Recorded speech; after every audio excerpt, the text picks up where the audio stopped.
ఐశ్వర్య రాయ్ గురించి ప్రత్యేకంగా చెప్పనక్కర్లేదు. తన అందచందాలతో, నటనతో దేశవ్యాప్తంగా ఫ్యాన్స్ని అయితే సంపాదించుకుంది.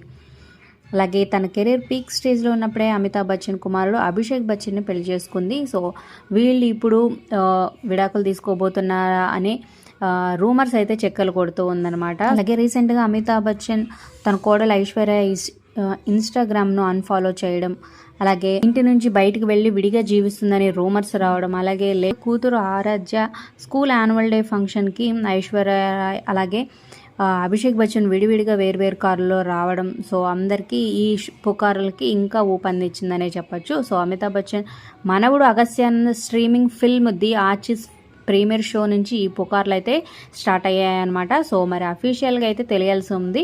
మరి ఈ జోడీకి మీరెంతమంది ఫ్యాన్స్ కింద కమెంట్ చేయండి. Like, share, subscribe for more videos. అలాగే డిస్క్రిప్షన్లో లింక్ ఉంటుంది. ఆన్లైన్ షాపింగ్ ఆఫర్స్ కోసం ఒకసారి చెక్ చేయండి.